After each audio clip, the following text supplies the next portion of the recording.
a well-architected funnel will take your client on a journey from what they need next to what they need after to what they need after to what they need after.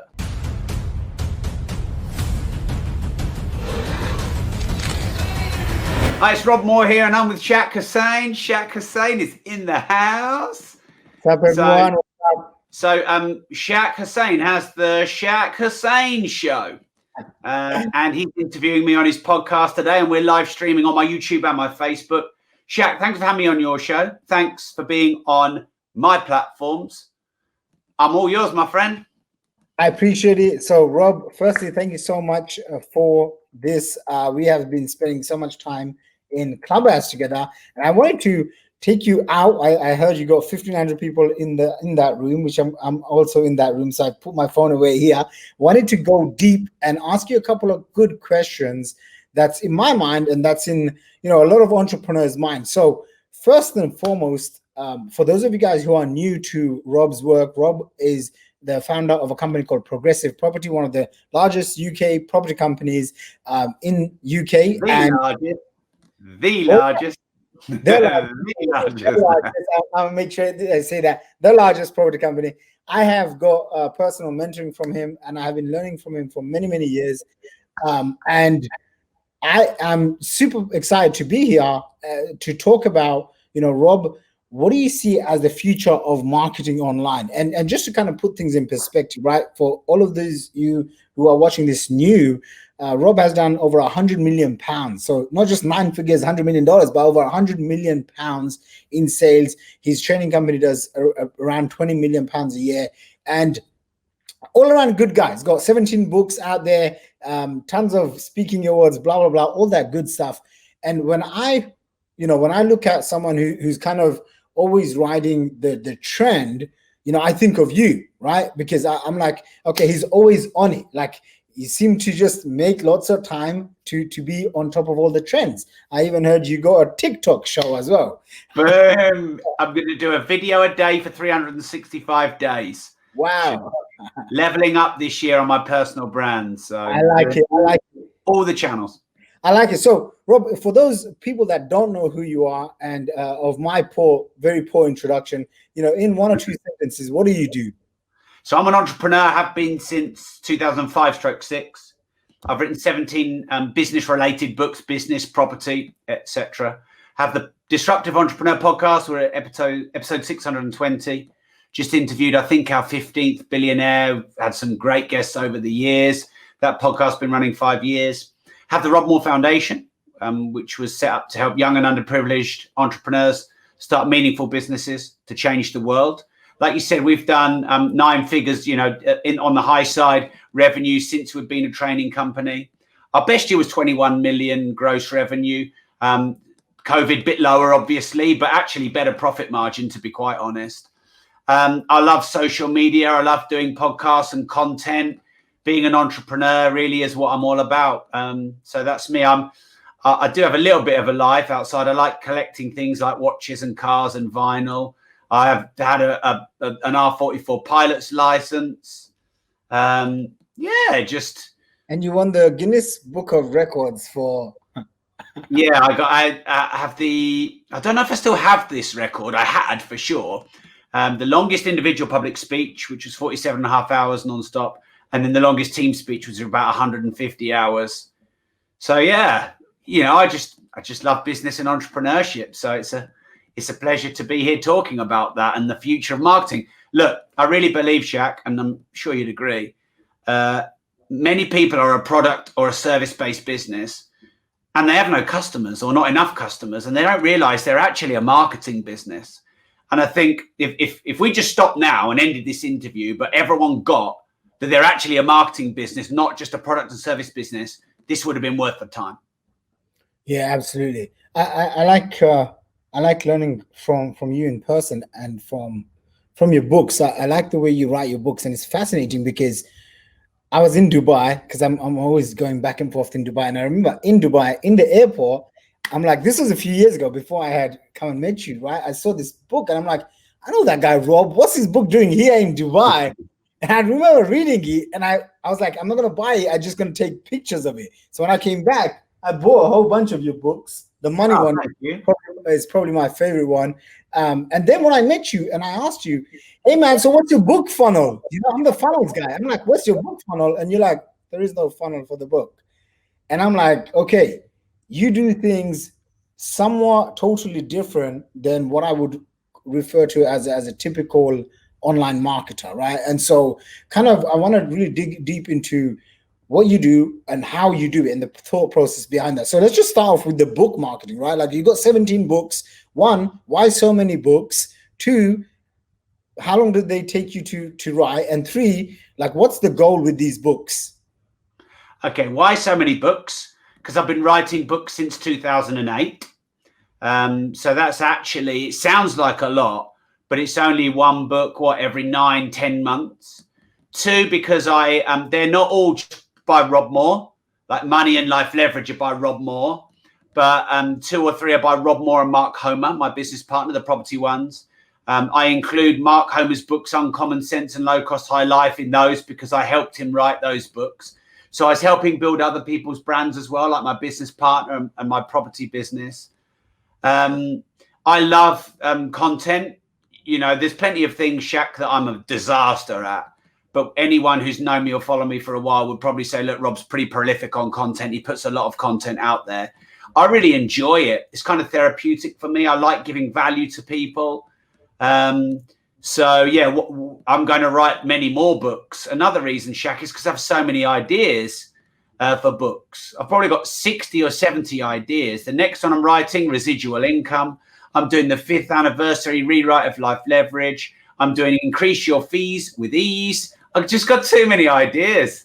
My strategy really for writing books, well, one is because I want to get content out to the world that helps people. 2 is because I have so many ideas. But like Rich Dad Poor Dad, I think had sold 25 million copies when I last had a look. And none of my books have sold that many yet. But if I write 25 that sell 1 million copies, I'm there. And if I write 250 that sell 100,000 copies, I'm there. So, you know, I might not be perfect, but I'm prolific. I like that. I like that. What's your book writing thought pattern, the process from start to end? Okay, so I have an Evernote folder called My Book Ideas. And anytime I get an idea, which is always in a discussion like this, Shaq, or listening to a podcast or out on a walk, it's never like when I sit down and I think, what are my book ideas? It's out when I'm doing stuff. I'll stick it in the Evernote folder. So if I just I'm just going to get this up now while we're talking. I'm going to find it and I'm just going to read some random ideas. So book writing, here we go. Let's have a look. Let it load up. So we've got one on motivation, one on building your empire, one called Stand Out, how to stand out. Let's go down. We've got free your mind or open your mind, one on mindset. We've got, let's have a look here. One about not giving up. Sometimes I just chuck ideas down. I've put here about ignorance isn't bliss, it's ignorance. One about risk. The myth of intelligence. You know, a lot of people say money can't buy happiness. I don't agree with that. Yeah, I could go on and on and on. The myth of work-life balance. The myth of always going with your gut. Sequels to money, more money, even more money, big money, young money, fast money, money masters. I just chuckle the pricing, increase your fees with ease. You are not your past. You are not broken. Being rejection. So I just chuckle the ideas down as they come. And honestly, Shaq, half of those ideas are shit, at least. Yeah. And they'll never get written. But then what I do is I send those ideas to my publisher, and my publisher goes, oh, we like this and this, and we don't like this. And then we take a choice of 2, we poll it in my communities, and then that's how we choose to write the next book. How long does it take you to write each book? Oh, anywhere from 2 to 9 months, depending on the book. Like Money, the original manuscript was nearly 250,000 words. That was like nearly a year, that book.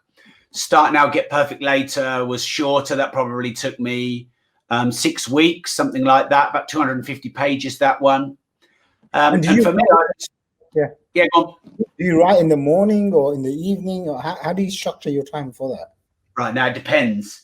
Sometimes I'll bugger off to Sandy Lane or Center Park's the cheap version, and I'll just like go away for 10 days and I'll just like deep immerse, write 6-7 hours a day. Sometimes I'll be at home and I'll put 2 hours a day in and write 2 hours a day, 5 days a week. So, you know, it depends on whether I really feel like if the book's meaty and it's a challenge and I'm procrastinating, I'll bugger off boot camp style and just get it all done.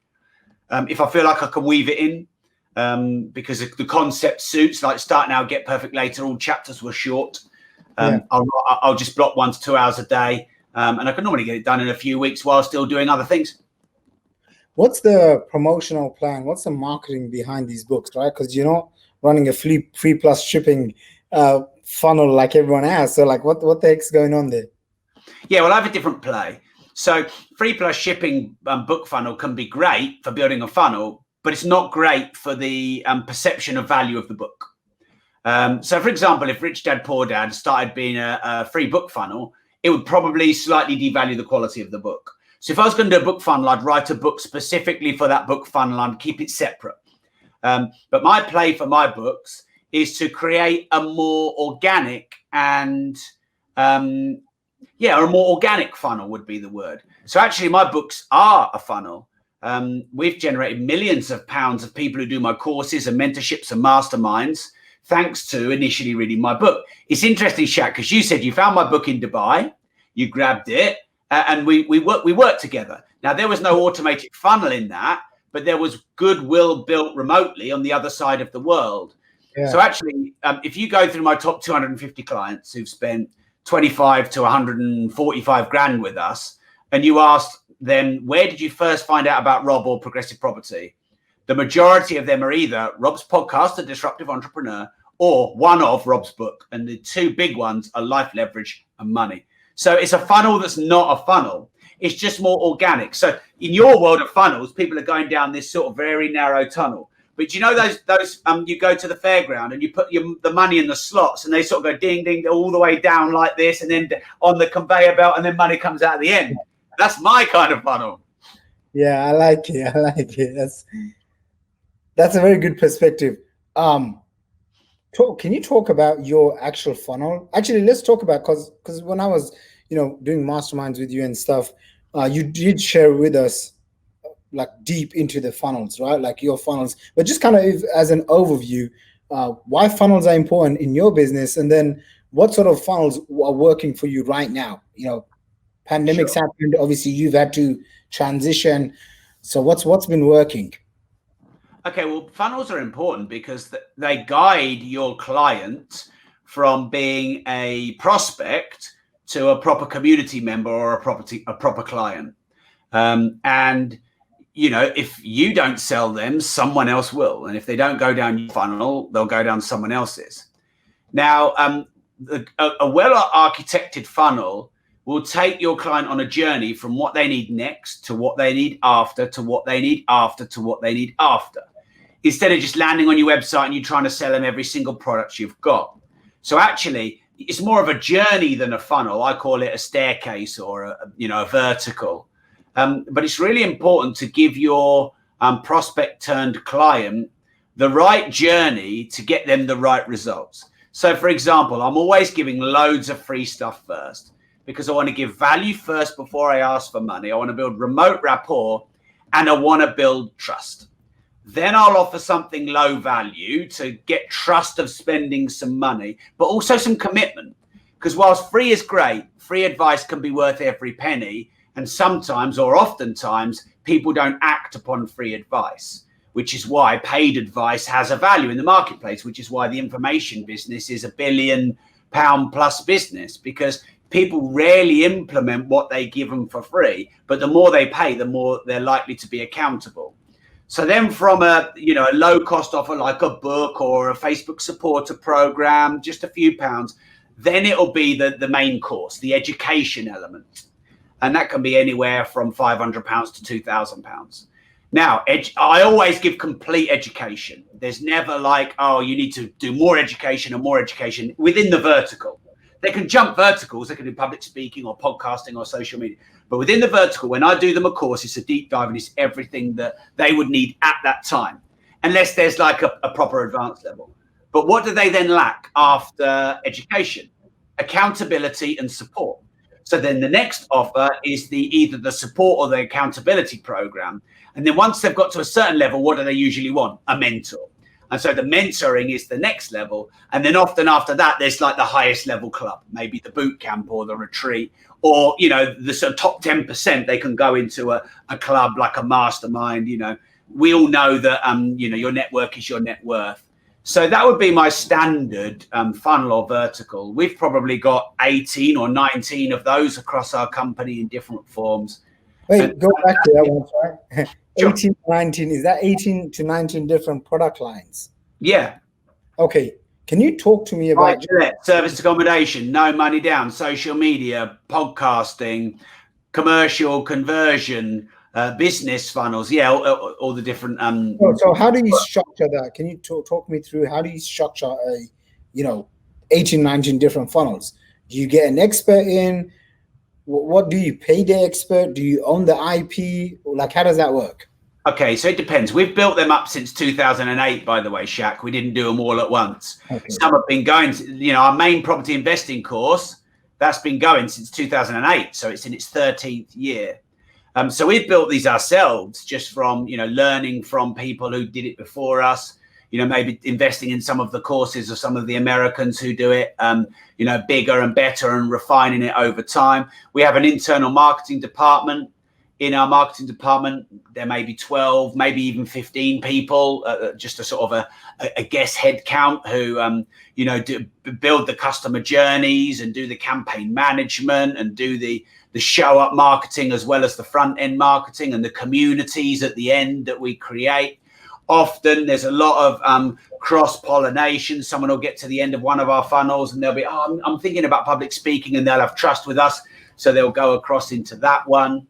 So yeah, that's really sort of the structure of it. And I'll always pay for good advice, Shaq. So I think probably 1.2+ million pounds in the last, 13 years, personally and through our company, we've invested in mentors, in courses, in agencies, you know, and people who can do something that we can't. I think that's really important to speed up your journey and not to make the mistakes. Yeah, absolutely. I'm a big fan of mentorship. I've spent a lot of money, more than $500,000. Invested. I bet you've got a return on that $500,000, haven't you? 100%. Yeah. But that's what's helped me sell more than $30 million worth of courses and coaching. There you go. So it's worked pretty well. In terms of when are you creating these products from scratch, or are you hiring someone to come and do it? And then are they a partner, or do you just pay them a one-off fee? Yeah, we don't usually do the one-off fee thing. So we don't buy in intellectual property, but all the other ones we do, Shaq. So in the early years, I created all the IP and I wrote all the course material with my business partner, Mark. After a while, that got quite overwhelming. We had too many funnels, too much responsibility. You know, we were growing too big. So then we'd have partners in we'd choose someone. So let's say I wanted to do a funnel on how to create a funnel. I'd get you in, we'd do a partnership, we'd do a 50-50 split, all your IP, all your education, all my audience and marketing. So I do quite a lot of those joint ventures. You know, many people that you know, Shaq, I've partnered with as a one-off or as an ongoing partnership. I like it. Well, Rob, you have my personal cell. After this, you can text me and we can put something together. Yeah, let's do a podcast. Not many people do podcast talks or courses or agencies. I'm one of the few, so I think we could definitely do that for your audience. Yeah, let's do something. For sure. You've done, how many interviews now have you done? How many podcasts? I've done about 620 episodes. I actually have 2 podcasts. I have one called Money. Yeah. So when you add them together, I've done 800 episodes. I've done about 150 interviews of those, yeah. Nice. And then you've done about 15 Billionaires, right? Yeah. And David, what was his name? David McClaren. David McCall, yeah. David McCall. That's the guy that I went to go and see because of you. Yeah. Like a full day in London, which was 10 out of 10. Thank you. So many of these billionaires, when you interview them, what really stands out, right? Like, because you met millionaires, then you met, deca millionaires and the billionaires. What's the thing that's like, you're like, wow, I need to really up level my game? Yeah. Okay. So they don't fear scale. So the billionaires that I've met and the ones I've studied, they're quite happy to have 1 billion customers. You know, they don't fear that mass scale. You know, some people say, I just want a lifestyle business. I just want an easy life. I just want a few grand a month on a laptop. The billionaires are the opposite of that. So, you know, they're usually going for mass scale. That's number one. Number two, that surprises many people, and I love live streaming them because people change their perception. Just about every billionaire I've met is very grounded and humble. And people assume that they're power driven and egotistical. Maybe some are, I don't know, but not the ones I've met or interviewed. So grounded and humble, number two. Number three, they're extremely curious, very curious. You know, they want to know, like a lot of them, when I start my podcast with them, like I just interviewed Jim Mellon. I interviewed Naveen Jain, who I'm going to launch on Clubhouse. David McCourt, they're asking me as many questions as I'm asking them. And they're supposed to be the guest and I'm supposed to be the interviewer. But the curious mind, that is another trait of billionaires. A passion for business and entrepreneurship. Like I was interviewing Jim Mellon, like I said, a billionaire, and he said, I've got 400 companies. And Rob, if we were down the pub together, we'd probably start a company together. You know, so they love starting companies. Most of them have a private jet. That's just an interesting fact. And some of them for convenience as much as opulence. So, yeah, there's a few common traits of all the ones I've interviewed. Who's the one that just stands out? Like they were just wow. No, they don't have to be a billionaire. They're just like just someone that you've interviewed that you're like, Shaq, go and interview him. That's so hard because they're all great in their different way. And yeah, I hate choosing favorites. Like I've become quite good friends with David McCourt and I really like him. And that for me is more important than anything else. The friendships you create, not just the transactional relationships. Like David and Naveen Jain, they're speaking for free for my Young Entrepreneurs Summit, which is really nice of them. But yeah, but that's a shit answer. And I have to give you a good answer. Gun to my head, who's my favorite billionaire?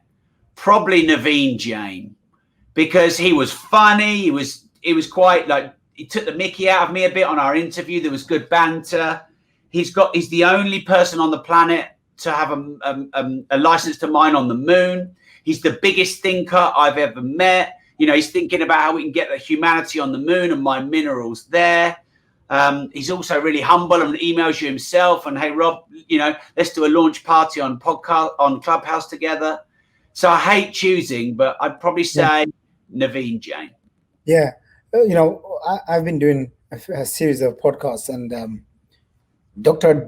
John DeMartini, that was he was a little bit different than everyone else. I mean, he read 30,000 books. I was like, okay, that's yeah. Yeah, I've interviewed John 2, maybe 3 times. I'm friends with John. He's probably the most well-read and most polymath thinker that I think I've ever met. You know, such a diverse range of knowledge, a voracious and passionate learner. And actually probably for general life skills, probably learned the most from him out of anybody. And I always credit him. So, yeah. Rob, in terms of you building your team now, how have you shifted from obviously offline to now online? What shifts have you made? What are some of the decisions that you've had to make? Have you let a lot of people go? What's the? Okay. So the main shift is we created a load of online courses that were face-to-face, Shaq. Now, you've been doing that way before me. I was quite slow on that. And honestly, the reason was our UK company was doing well. I felt like it'd be a big distraction to set up a load of online courses when we've got our existing ones. I mean, we were doing 850 live events a year before COVID. And I felt that could cannibalize that. We could compete with ourselves. Why sell an online course at $1,000 when you can sell a face-to-face at $2,000? We just create competition for ourselves. So I was quite slow on that, Shaq. But of course, COVID made me have to do that. And now we have a dozen or more online courses. So, you know, that's been a great move for us. That's probably accelerated our journey 3 years in terms of going global. We had 95 staff across our training company and our lettings business before COVID. I think we got down to about 68 who weren't No, we got down to about 35 and the rest on furlough. And we're back up to, I think, around about 75. But we had a bit of attrition where we lost some naturally. We let a couple go. Some kind of didn't want to carry on. Some got another job. Some were in furlough so long they were almost declimatized to work. So maybe we're at 2/3 to 3/4 of what our original staff was, maybe a little bit more. So we've retained most of them. And yeah, I mean, we haven't furloughed anyone this third lockdown round. Yeah. I want to try and grow through this, Shaq, and maybe take a few risks. Thankfully, we've got some money in the bank, so we can afford. You've got some burn rate, so if we have a few months and it's not great, we can ride that out. But actually, I see this as a great opportunity to grow. Yeah, talking about this part, because when I was working with you, one of the great lessons I learned was stash cash, invest, multiple sources of income, diversify portfolio. And I remember just coming in the first day, and asking you more questions than anyone else. And then you looked at me and you said, "You have got your money's worth." And I thought, yeah. And I looked at everyone else and I thought, why do these people not ask any questions? But anyway, I learned quite a bit, which I'm very grateful for. I've learned from you. I always express that. Talk to me about advising. If you were advising, someone who's a startup or a 6-figure, 7-figure, 8-figure entrepreneur, some of the advice that you gave me, maybe it's changed, maybe it hasn't, maybe it has changed because of COVID, whatever the case is. You gave me some really good intel on having cash in the bank, how much, and why you should have it, and then what the opportunities that will come. Maybe kind of talk about that, right? Like if you are advising my listeners, the people watching this, what would you recommend to them? I would recommend that if you have capital behind you, then you can ride out COVID, you can ride out recessions, you can ride out lean months. If you don't, you can't. So being well capitalized, whether that's access to capital or cash in the bank, or you put it in a better liquid investment where you can get it relatively quickly if you need it, like the stock market, or in an ISA, although ideally you want to roll them up with the tax breaks. I think that's really important. But also, if you have too much cash lying around with virtually zero interest rates, then obviously that money is depreciating. So any excess cash you want to invest into assets that produce income, and you want to spend the income, not the capital. So if you want a car, let's say you want a Mercedes, and it's 35 grand new, but it's £325 a month on a lease. Well, you invest the 35 grand that would be the capital to buy the car into an asset like property. You get it to the point where it pays you £325 net in income, and then you get a lease on the car, and you essentially get the car from the passive income. So you build assets up enough. Now you can leverage cash. You only have to put 25, 30% cash in a property, and you can leverage up the rest. So enough cash to ride out a year, maybe, of difficult times, but surplus cash reinvested into assets that create passive income. And then the recurring income you use to spend, not the capital. You preserve the capital. Yeah, it's, I really took that to heart, because I remember I went there and I took my younger brother to come and meet you. And you told us a ridiculous, not a specific amount, but many number of years of cash in the bank, because one of your mentors told you that like a decade ago. Can you share that advice? Because that was really critical for me. Yeah. So there's different forms of security. One form of security is to always be resourceful and to be able to pivot and change to the market. You can be very resourceful and creative and not have to need too much cash behind you. Some people work best like that.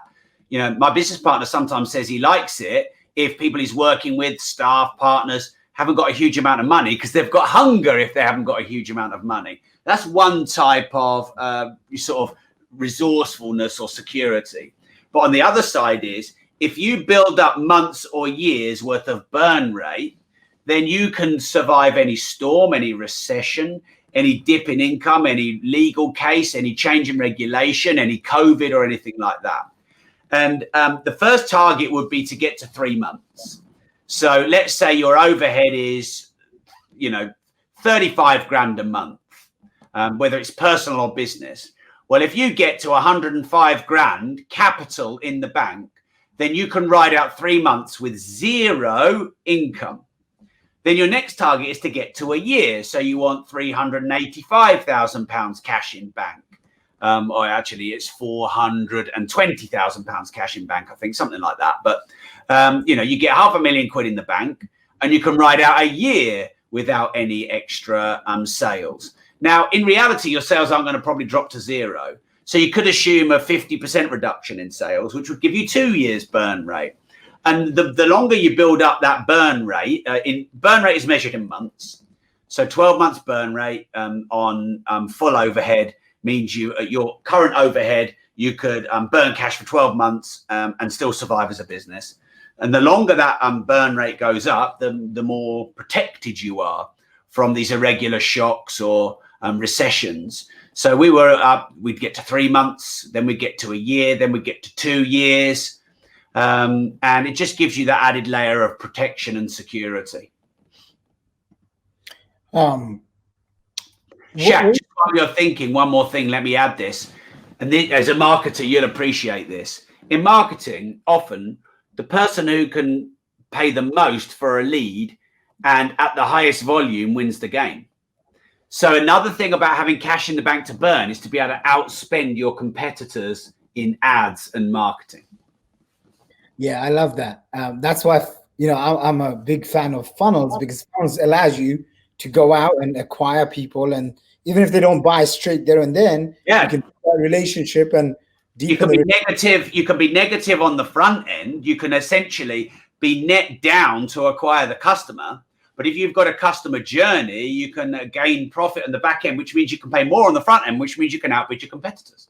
Yeah. Where do you see the big opportunity in, let's do property, then marketing online, and then just tech, marketing tech? So property, what's the big opportunity? What, in property investing in general, you mean? Just in general, like during this time right now, if you were advising me, I've saved up, I could buy something, Okay, so it depends on your experience and your level. I'd definitely start with a local buy-to-let because it's easiest. Just sort of get all the moving parts figured out. Like if you're teaching people funnels, you wouldn't tell them to create all 18 products all the way down the funnel straight away. You'd start with something, front end or back end or whatever. So start with a local buy-to-let, get that figured out. As you scale up, though, there's quite a lot of opportunity in the UK, especially in the high street, with all these empty retail units that are, pretty much dying, and converting them into residential is our main strategy now. And we're developing about 142 units of some big sort of shops with sort of 3 or 4 stories above. And that for us is, the great big opportunity right now. And are you using only your own money, or are you raising money like? Both. We don't raise money in the fund capacity like Grant does. There's a lot of regulation around raising money and managing a fund. But in the past, we've just used private finance to finance the buildings outright. So we've got one partner who financed the buy and development of a 38-room multi-let. It's quite a big building. And did he do the one next to it, which is about 18 units? I'm not sure if he did. But Mark and I made quite a few £1 million in net profit, so we needed to park it somewhere. So we've also bought our own buildings as well with our own cash, because I've already got Lamborghinis and Ferraris and Ariel Atoms and all that stuff. So and Pateks and everything else. So actually, I like putting quite a lot of my money back into property to then create the income again. Where do you see the big opportunities for marketing? Right now, we're obviously spending a lot of time on Clubhouse. Actually, some people don't even know what Clubhouse is. Why don't you do the Clubhouse? They need to get with the program, Shaq. Clubhouse is an audio social media app where you can exchange ideas with people in themed rooms via audio in real time, like a long radio show. And it is kicking off and going wild. Let me just check my following. I'll tell you what I'm at. This is crazy, by the way. So I'm at 40,500 followers in not even 3 weeks. So I overtook I had a Twitter account for years, admittedly not done too much, but in 11 days, I think my following on Clubhouse overtook it. I am now 2 days away from overtaking my Instagram account size, and I've been posting every day for years. I'm probably 10 days away from overtaking my YouTube. I've got quite a good YouTube channel. It's quite big.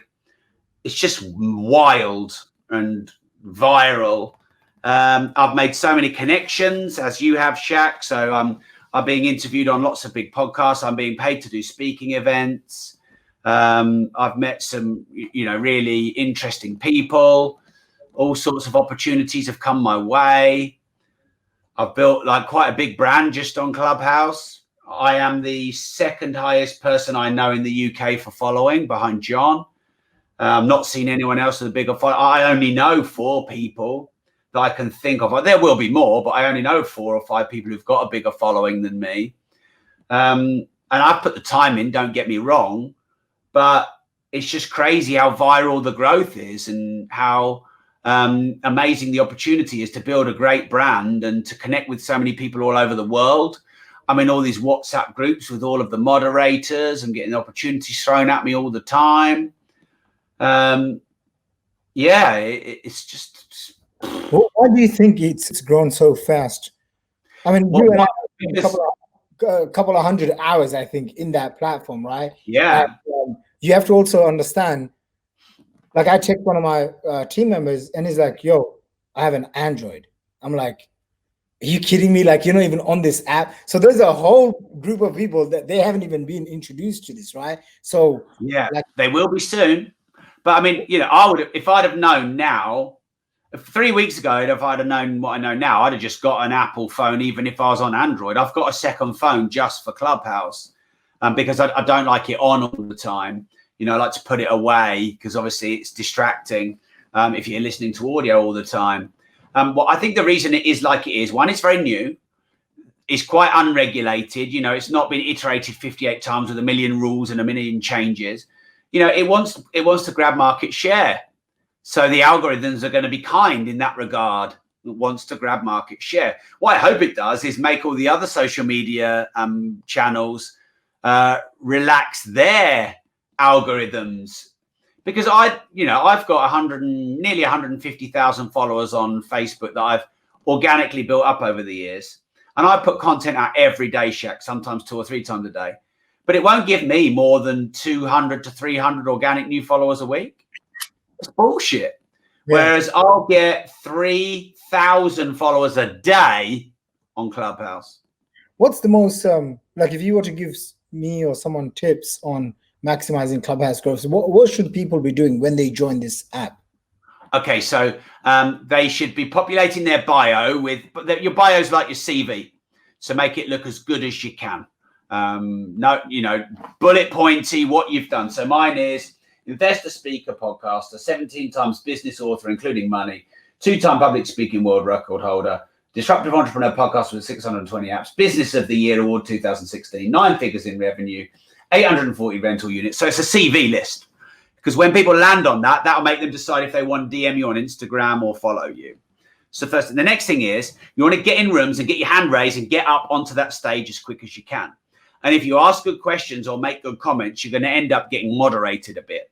And when you're moderated, then you're seen. And of course, people will follow you and they will see you as good social proof. And then you want to get to know as many moderators as possible so you can go and join their rooms and share rooms with them. That's what you did, that, Shaq, pretty much straight away. I was a few days after you, but obviously I've spent quite a lot of time on the app and I've managed to sort of get in there and do some good collaborations now. Like I said, we had a room running. Well, it's probably still running, but we started a room, had 1,500 people in it. We got up to 1,200 people in an hour.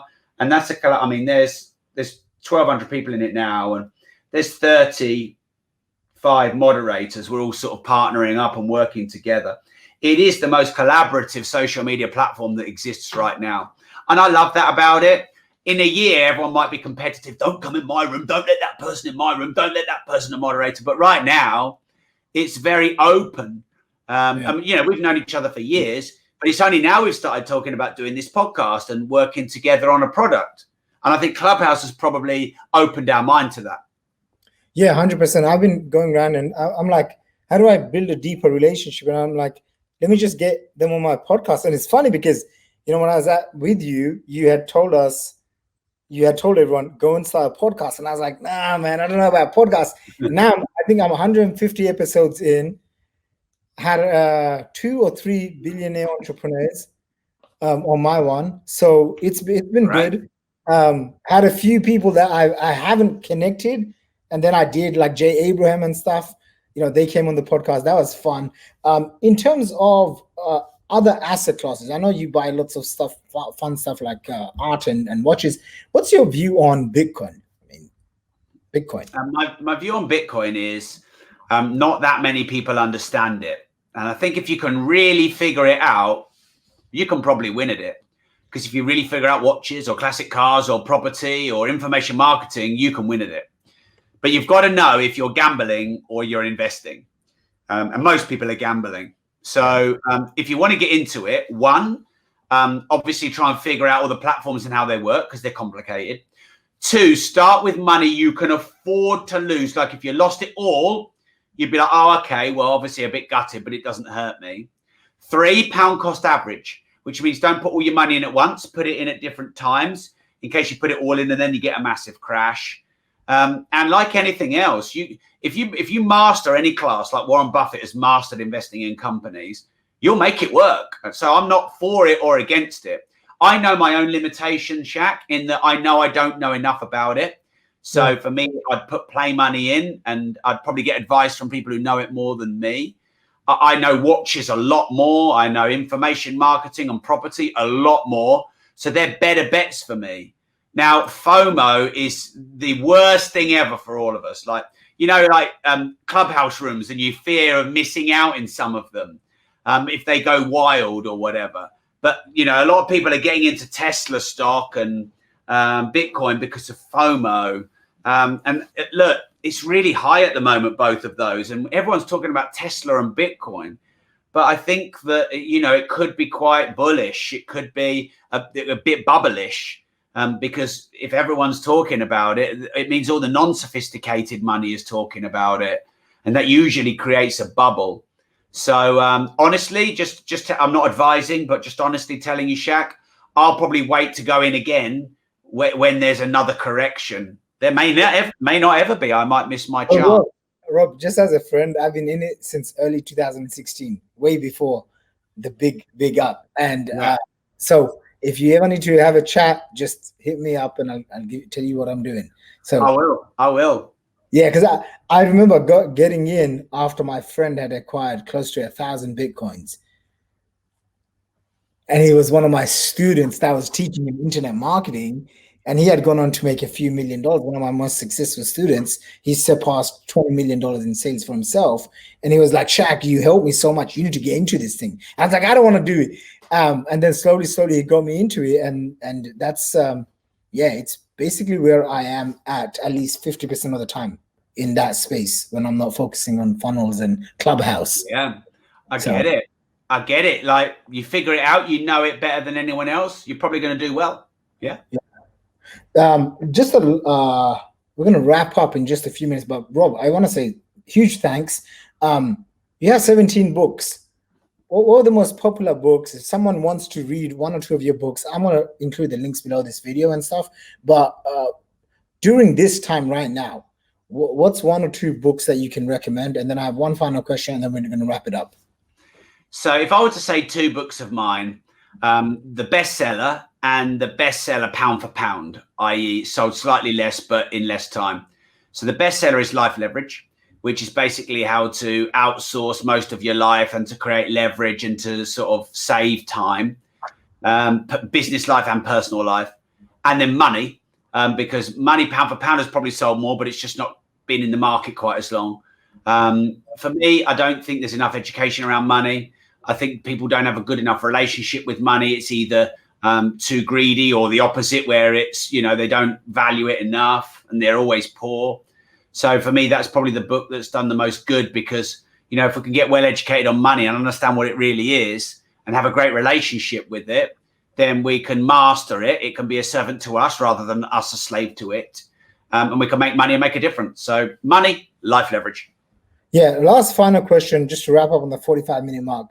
Rob, what's your top piece of advice for someone who wants to shift their mindset, especially during times of uncertainty, recession, COVID? How should they be just overall looking at it, right? Because there's news, there's negativity, there's scarcity.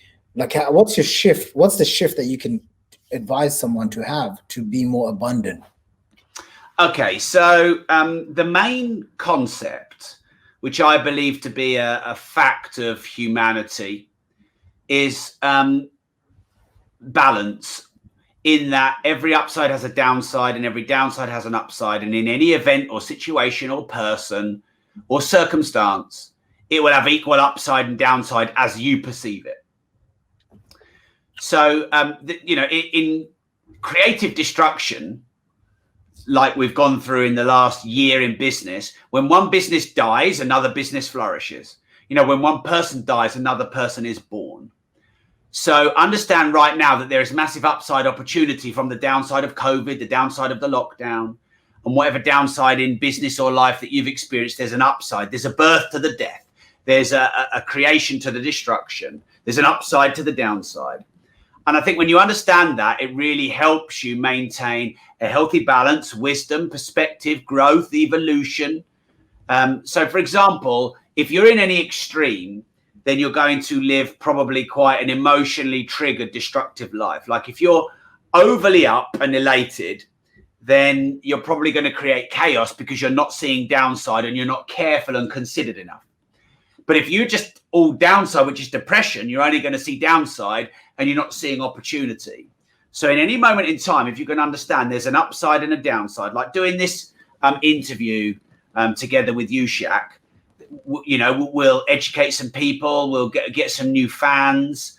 But you and I aren't able to spend this hour with our wife or our family, and we'll get a couple of haters. So no matter what you do, there's an upside and a downside in anything that you do. And when you understand that, that's wisdom. And when you don't, it's imbalance. And mania is overly high or overly low, manic depression. So for me, that gives you a balance, an emotional sureness, and like I said, natural wisdom. It also helps you endure all the challenges that life throws you because you understand there's an upside to it and a lesson to be learned. Now, anything that anyone watching and listening has gone through that's really hard, but years ago, what does everyone say? Oh, it was really hard at the time, but now it's the greatest gift ever. Like a divorce or a business breakup, because they can see the upside now because the pain has gone. Wisdom is seeing the upside in the pain and in the moment. Wow. Rob, you should write another book just around this topic. What a mic drop, man. Thanks so much. Thanks so much for being a friend and just all around cool guy. Guys, go check him out, robmoore.com, Progressive Property, and the Disruptive Entrepreneur. I have some exciting news for you guys as well. So make sure you're updated with the newsletter. I'm going to be sending out links to Rob's stuff. Other than that, Rob, appreciate you, brother. You too, Shaq. Amen. Thank you. And the Shaqir, Hussyin, spelled Hussyin. That's the right spelling, is it? That's it. Yeah, show. So make sure you go follow him as well. Shaqir Hussyin. Great podcast, 160 guests. I'm so glad you did your podcast, Shaq. Everyone who I've got a lot of people into podcasting by telling them, and everyone said it's been a great experience and they've met great people. So yeah, absolutely. Well, thank you so much again, and look forward to catching up with you on Clubhouse. See you there, Shaq, in 10 seconds. Quick. All right, let's go.